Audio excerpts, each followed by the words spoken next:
क्या आपके साथ भी अक्सर ऐसा होता है कि आपको भूख नहीं लगी होती है, लेकिन आप ऐसी स्थिति में होते हैं, ऐसी जगह पे होते हैं, जैसे कि दोस्तों यारों के साथ या किसी मंडली के साथ, और सारे लोग कहते हैं चलो कुछ खा लेते हैं, और आप खा लेते हैं। क्या आपके साथ ऐसा होता है कि आपको भूख लगी होती है, लेकिन क्योंकि आप घड़ी देखते हैं और कहते हैं मेरे तो अभी खाने का समय नहीं हुआ है, या फिर आप कहीं इतना व्यस्त रहते हैं कि आपको खाने की फुर्सत नहीं होती है और आप भूख को दबा देते हैं या फिर मार देते हैं।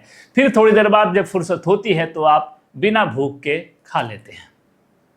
क्या आपके साथ भी ऐसा होता है कि आप सुबह उठते ही दबा के जो मिलता है स्वस्थवर्धक पौष्टिक आहार आप खा लेते हैं, क्योंकि आपने कहीं पढ़ा होता है कि सुबह उठ के सबसे मजबूत खाना खाओ। आप 6 बजे 7 बजे उठते हैं और खा लेते हैं, और ये सारी स्थिति में 1.5-2 घंटे बाद आपको महसूस होता है कि आपके पेट में तकलीफ शुरू हो गई और आपको खाना सूट नहीं हुआ, यद्यपि आप खाना बहुत अच्छा खाते हैं।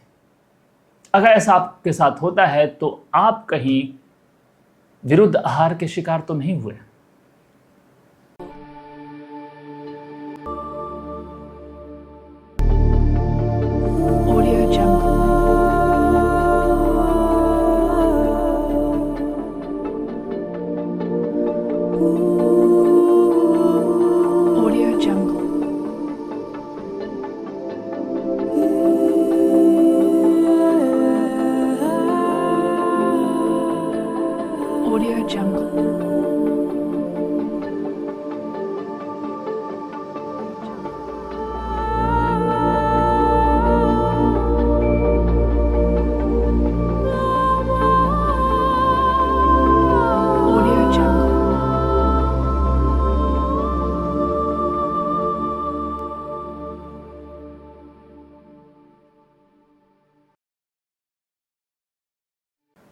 नमस्कार, मेरा नाम सुमित मिश्रा है। एक बार फिर से आपका निरामया योगा में स्वागत है। तो पिछले वीडियो की तरह हम आज भी चर्चा करेंगे विरुद्ध आहार पे। देखिए आयुर्वेद क्या कहता है विरुद्ध आहार के बारे में।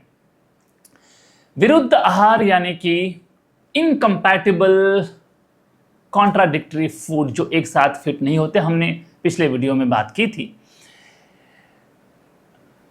आयुर्वेद के कई पैमाना है विरुद्ध आहार के, जैसे कि देश विरुद्ध, काल विरुद्ध, संस्कार विरुद्ध,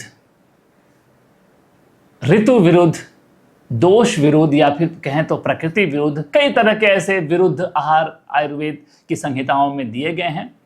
बहुत बड़ी लिस्ट है, उस पर हम अभी उतना डिटेल में नहीं जाएंगे, नहीं तो बहुत लंबा समय जाएगा। एक मोटी मोटी आपको मैं एक पिक्चर देता हूं, जिससे आप अपने किचन, अपने निजी, अपने नॉर्मल लाइफ में, आपके नॉर्मल दिनचर्या में आप थोड़ा सा उसमें संयम बरतेंगे तो आपको लाभ मिलेगा। जैसे कि अगर मैं कहूं कि काल विरुद्ध आहार, काल विरुद्ध मतलब कि समय के विरुद्ध। समय के विरुद्ध मतलब क्या कि आयुर्वेद में 24 घंटे के भी दोष के अनुसार समय बांटा गया है।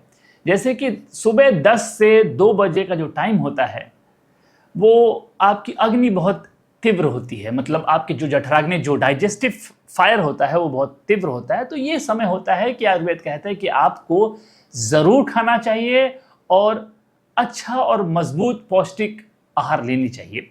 इसमें भी बहुत सारे टर्म्स कंडीशन है, लाइक कि कौन सी ऋतु चल रहा है, आपके दोष की प्रकृति क्या है, बट इन जनरल आप उस समय में आप खाना खा सकते हो, खाना चाहिए। नॉर्मली अगर आप नॉर्मल स्वस्थ हैं तो आपके पास आपको कोई क्रॉनिक डिजीज़ या कोई ऐसा डायग्नोसिस नहीं है किसी पर्टिकुलर रोग से, तो आप खा सकते हैं।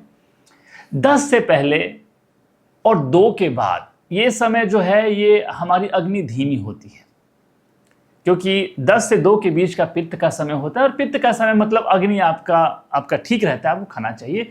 सुबह जो लोग कहते हैं, आपने सुना होगा, आप भी शायद आपने फॉलो किया होगा कि 6 बजे 7 बजे उठ के खा लो। उस समय हम कफ के समय में होते हैं, काल हमारा कफ का होता है, और कफ का काल जो होता है उसमें हमारी अग्नि धीमी होती है, या फिर कहें तो हमारा चूल्हा जला नहीं होता है। ज़रा सोचिए, चूल्हा जला नहीं और आप चावल पकाने के लिए रख दिए, चावल तो कभी पकेगा ही नहीं। आयुर्वेद जो है प्रकृति के और या कहे निसर्ग के नियमों के अनुसार चलता है। अगर हम प्रकृति के नियम को समझे अपनी प्रकृति को समझे, आयुर्वेद को समझ सकते हैं और पालन कर सकते हैं और अपने आप को स्वस्थ रख सकते हैं।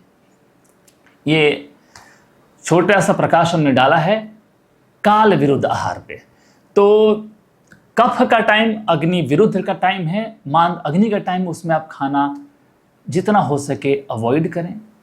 ऐसा ही होता है शाम को सूर्यास्त के बाद कफ का समय शुरू होता है 6 बजे के आसपास, अगर आज का समय देखें तो उस समय खाना वर्जित है। भोजन खास करके अगर आप बहुत मजबूर हैं आपका दिनचर्या के हिसाब से, तो कोशिश करें हल्का से हल्का, कम से कम भोजन लें। नहीं तो आप बहुत ही ज़्यादा, जैसा कि मैंने पिछले वीडियो में बताया था, बहुत ही पौष्टिक आहार भी अगर उस समय लेंगे तो आपके लिए विरुद्ध आहार का काम करेगा और आपको नुकसान पहुंचा सकता है। ऐसे ही वीडियो हम इस श्रृंखला को जारी रखेंगे और अगले वीडियो में आपको अब कुछ और बातें बताएंगे इसी के आगे।